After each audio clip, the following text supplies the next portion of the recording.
जब भी 16 दिसंबर करीब आता है तो पाकिस्तान में यह बहस शुरू हो जाती है कि 1971 में पाकिस्तान क्यों टूटा था। क्या पाकिस्तान के हुक्मरान तबके ने अपनी माजी की गलतियों से कोई सबक नहीं सीखा? दूसरी तरफ दिसंबर के आते ही बांग्लादेश में भी यह बहस शुरू हो जाती है कि जिन मकासद के लिए पाकिस्तान से अलहदगी इख्तियार की थी, आज के बांग्लादेश में वह मकासद हासिल हुए या नहीं। पाकिस्तान और बांग्लादेश में बज़ाहिर तो जमहूरी हुकूमतें हैं, लेकिन दोनों ममालिक में 1971 से मुतालिक पूरा सच बोलना और लिखना बहुत मुश्किल है। बहुत से हकायक पाकिस्तान में नई नस्ल से छुपाए जाते हैं और 50 साल बाद भी सकूते ढाका पर झूठ बोला जा रहा है। इसी तरह बांग्लादेश में भी कुछ अफसानों को तारीख बनाकर पेश किया जाता है, लेकिन वक्त गुजरने के साथ साथ हकीकत और अफसाने में फर्क सामने आ रहा है। इंतहाई ठोस तारीखी शहादतों से पता चलता है कि पाकिस्तान की तहरीक चलाने वाली ऑल इंडिया मुस्लिम लीग 30 दिसंबर 1906 को ढाका में कायम हुई थी। तहरीक पाकिस्तान में बंगालियों ने बहुत अहम किरदार अदा किया और 23 मार्च 1940 की करारदाद लाहौर भी एक बंगाली लीडर AK फजलुल हक ने पेश की थी। क़याम पाकिस्तान के कुछ अरसे बाद ही कायदे आज़म की वफात हो गई।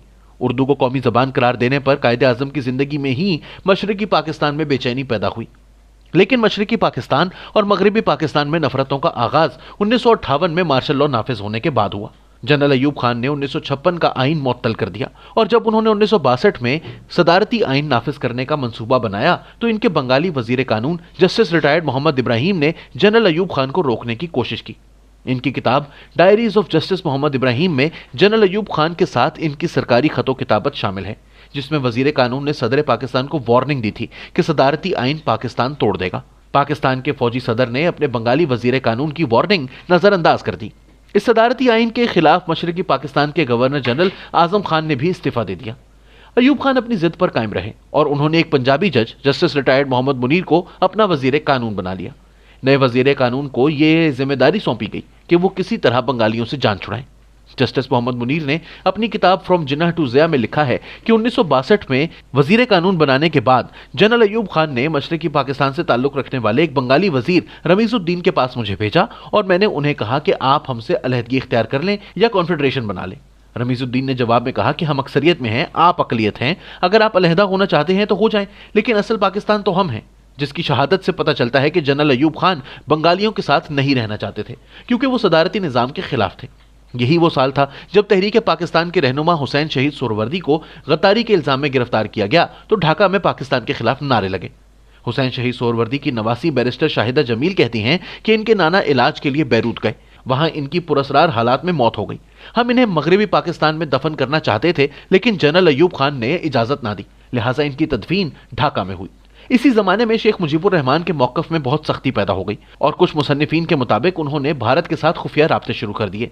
इस दौरान मोहतरमा फातिमा जिन्ना ने अयूब खान के खिलाफ 1965 के सदारती इलेक्शन में हिस्सा लिया तो मशरक़ी पाकिस्तान में शेख मुजीबुर रहमान समेत मगरबी पाकिस्तान से वली खान, गौस बख्श बिजिंजो, अताउल्ला मेंगल और सरदार खैर बख्श मरी से लेकर मौलाना मौदूदी तक सब ने फातिमा जिन्ना की हिमायत की। लेकिन अयूब खान ने फातिमा जिन्ना को इंडियन एजेंट करार दे दिया, धोंस और धांधली से इन्हें हरा दिया। फातिमा जिन्ना ढाका से जीत गई लेकिन मगरबी पाकिस्तान से हार गई। फातिमा जिन्ना की शिकस्त ने बंगालियों को पाकिस्तान से मायूस कर दिया। इस मायूसी का नतीजा 1966 में शेख मुजीबुर रहमान के 6 नुकात की सूरत में सामने आया। पहला नुकता यह था कि हुकूमत का किरदार वफाकी और पार्लिमानी होना चाहिए, यानी असल लड़ाई सदारती निज़ाम के खिलाफ थी। फिर 1968 में शेख मुजीब को अगरतला साजिश केस में मुलविस कर दिया गया। वो अयूब खान जो जस्टिस मुनीर की मदद से पाकिस्तान तोड़ना चाहता था, इसने मुजीब पर पाकिस्तान के खिलाफ साजिश का इल्ज़ाम लगा दिया। इल्ज़ाम अदालत में साबित ना हो सका और शेख मुजीब की मकबूलियत बढ़ती चली गई। 1969 में मारूफ सहाफ़ी अल्ताफ़ हसन कुरैशी ने शेख मुजीबुर रहमान का इंटरव्यू किया। ये इंटरव्यू कुरैशी साहब की किताब मुलाकातें क्या क्या में मौजूद है। कुरैशी साहब ने मुजीब से पूछा कि मौजूदा बहरान का हल क्या है। मुजीब ने जवाब में कहा कि 1956 का आइन बहाल कर दें। कुरैशी साहब ने कहा कि 6 नुकात तो कुछ और ही कहते हैं। मुजीब ने जवाब दिया कि 6 नुकात कुरान और बाइबल नहीं, इन पर नजरसानी हो सकती है। फिर उन्होंने अल्ताफ हसन कुरैशी को वही कहा जो रमीज़ुद्दीन ने जस्टिस मुनीर से कहा था, हमारी आबादी 56% है, मगरबी पाकिस्तान अलहदगी का तसव्वुर कर सकता है, हम नहीं कर सकते। वो हिस्सा अगर अलग होना चाहता है तो हो जाए। इस वाक़े के 1 साल बाद 7 दिसंबर 1970 को पाकिस्तान की तारीख के पहले आम इंतखाबात मुनक़िद हुए। आम तासुर यही है कि 1970 के इंतखाबात बड़े फेयर एंड फ्री थे। इस तासुर की नफी जनरल याहिया खान के अपने ही 2 करीबी साथियों ने कर दी। पाकिस्तान एयरफोर्स के एक अफसर अरशद समी खान ने जनरल अयूब खान, जनरल याहिया खान और वजीर आजम जुल्फ़िकार अली भुट्टो के साथ बतौर ADC काम किया। انہوں نے اپنی کتاب 3 Presidents and an Aide میں لکھا ہے کہ 1970 کے انتخابات میں میجر جنرل غلام عمر نے کچھ سیاستدانوں میں خفیہ طور پر رقوم تقسیم کی تھی۔ الیکشن کی رات جب رزلٹ آنے شروع ہوئے تو صدر یحییٰ خان نے کہا کہ جنرل عمر سے بات کرواؤ۔ ارشد سمیع نے صدر کی جنرل عمر سے بات کروائی تو صدر صاحب نے غصے میں پوچھا، وہ جو تم نے خان عبد القیوم خان، صبور خان اور بھاشانی کو پیسے دیے تھے ان کا کیا ہوا؟ جنرل عمر کوئی جواب نہ دے سکے تو صدر نے کہا کہ قومی اسمبلی کے انتخابات میں جو ہونا تھا وہ ہو گیا، اب مجھے صوبائی اسمبلی کے انتخابات کے نتائج بالکل مختلف چاہیے۔ لیکن جنرل عمر صدر کے خوابوں کو حقیقت بنانے میں ناکام رہے۔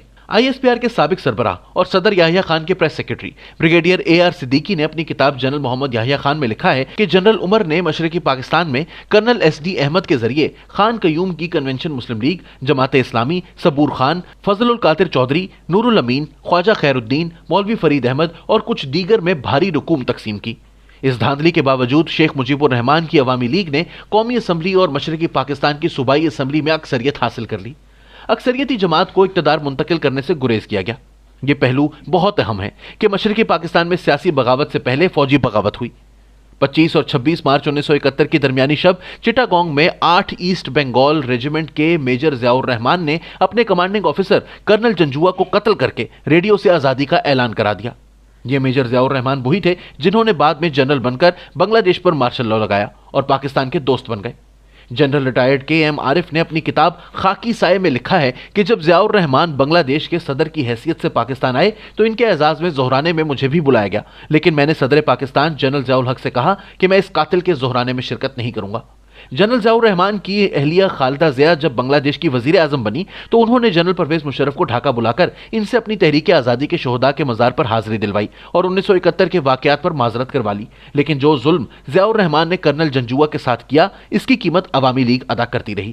پاکستان میں لوگوں کو یہ تو بتایا جاتا ہے کہ شیخ مجیب نے پاکستان کے خلاف بغاوت کی، لیکن جنرل ضیاء الرحمان کے بارے میں کچھ نہیں بتایا جاتا۔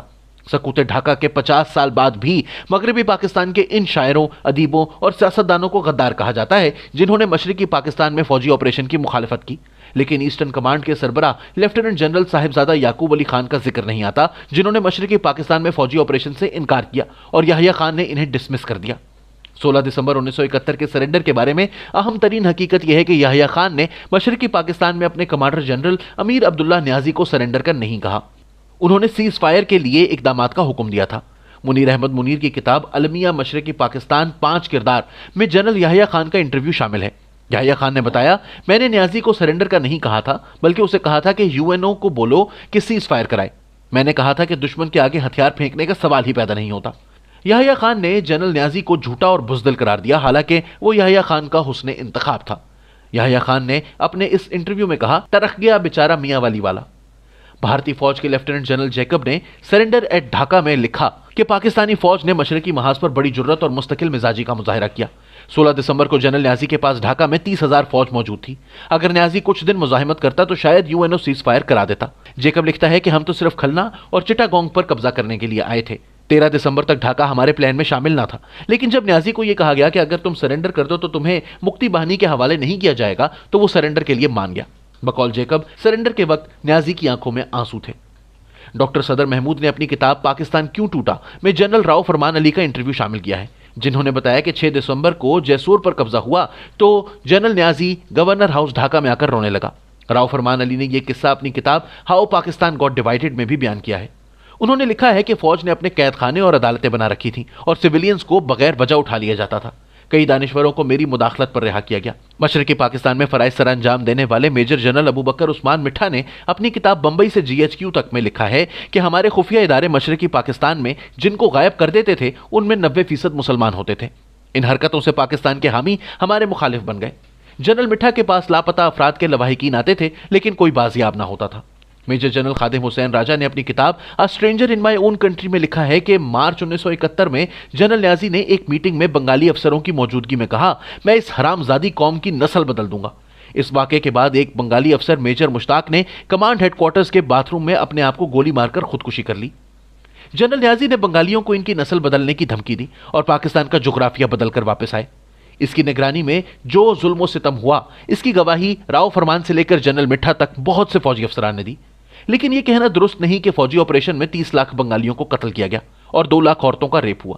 بنگالیوں کے ساتھ بہت ظلم ہوا، لیکن مکتی باہنی نے بہاریوں کے ساتھ بھی بہت ظلم کیا और इन बिहारियों को आज के पाकिस्तान के हुक्मरान फरामोश कर चुके हैं।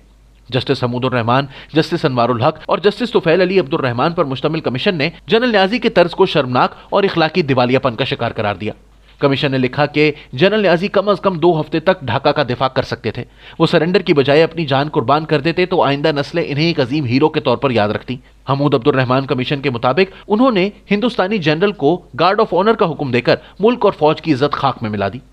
कमीशन ने general Yahya, general Abdul Hamid, general Pirzada, major general Ghulam Umar, general Gul Hasan और जनरल मिठा के खिलाफ कोर्ट मार्शल की सिफारिश की। कमीशन ने जनरल इरशाद अहमद खान के खिलाफ भी कार्रवाई की सिफारिश की, जिन्होंने बगैर मुकाबले के मगरबी महाज पर शकरगढ़ के 500 गांव दुश्मन के हवाले कर दिए। हमूदुर रहमान कमीशन की रिपोर्ट में वाज़ेह तौर पर लिखा है कि सियासत में फौज की मुदाखलत से जो बुराइयां जन्म लेती हैं वो फौज को जंग लगा देती हैं और फौज लड़ने के काबिल नहीं रहती। सकूत ढाका के 50 साल के बाद पाकिस्तान के हुक्मरान तबके को यह रिपोर्ट जरूर पढ़नी चाहिए, क्योंकि 1971 में पाकिस्तान पर एलानिया मार्शल लॉ नाफिज था। आज पाकिस्तान पर गैर एलानिया मार्शल लॉ नाफिज है। 1971 में खुफिया इदारे पाकिस्तानियों को लापता कर रहे थे, आज भी वही कुछ हो रहा है। 1971 में मशरिकी पाकिस्तान को खो दिया गया और आज बहुत से पाकिस्तानियों के ख्याल में कश्मीर खो दिया गया है। 16 दिसंबर से सबक ना सीखा गया तो खुदा न ख्वास्ता पाकिस्तान मजीद नुकसान उठा सकता है, क्योंकि आज तक पाकिस्तान में किसी जनरल याहिया, किसी जनरल न्याजी का एहतसाब नहीं हुआ। आइन तोड़ने वाला जनरल मुशर्रफ आज भी मफरूर है।